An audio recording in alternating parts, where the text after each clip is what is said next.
I think the people of the United States of America, wherever you stand on vaccines, again, I don't care. Go get one, don't get one, doesn't matter to me. My question is a question of liberty and of people making personal choices. Wherever you stand on vaccines, I don't think people fully understand what's coming. They do not understand what's happening right now. Now, I'm going to give you a brief window. I'm going to give you a couple examples here. It's a brief window of it.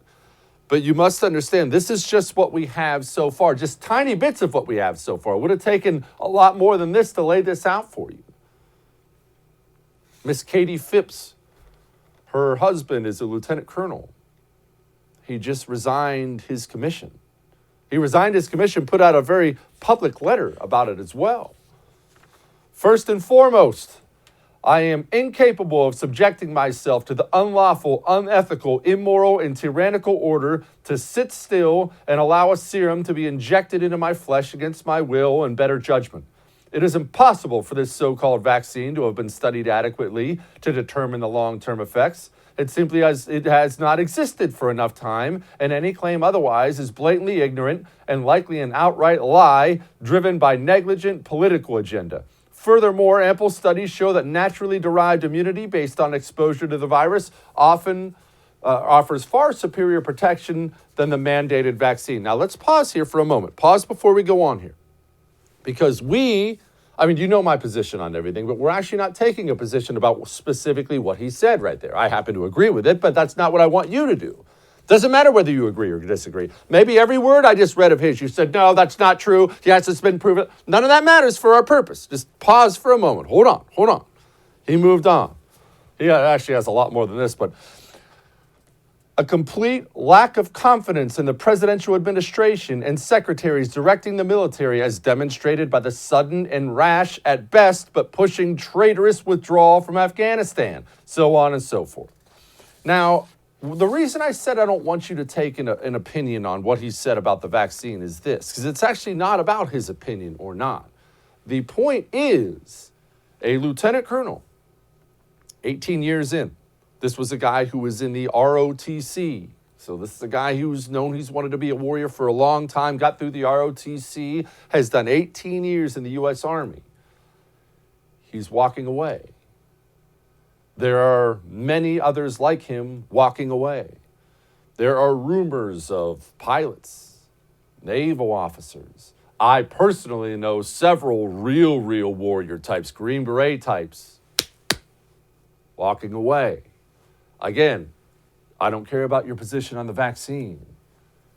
Are we a safer nation? Are we a safer nation? They're walking away because of the mandates. Did the mandates make us safer? Or are you less safe today than you were before the mandates? Okay, so maybe you're the type of person who doesn't care about the military. Maybe you don't even like the military. Fine, whatever. You don't have to be some military worshiper. You see this story?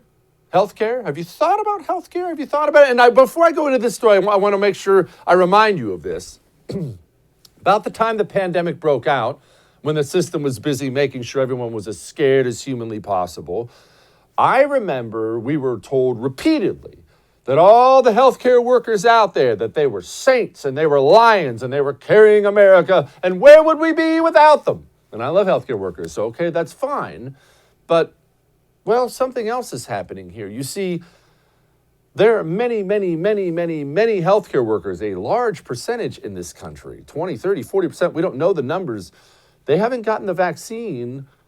They don't want the vaccine, which is a perfectly reasonable choice to make about your health. They decided they don't want it, and they're not going to be forced to get it. Many of them are not. Look at this headline. 30 staffers gone. Hospital to stop delivering babies after 30 staffers quit over the vaccine mandate. Are we better and healthier because now that hospital has to send expectant mothers someplace else? Is the mandate making this nation better, or are we weaker militarily? Are we hurting the public health I've had to hear so much about?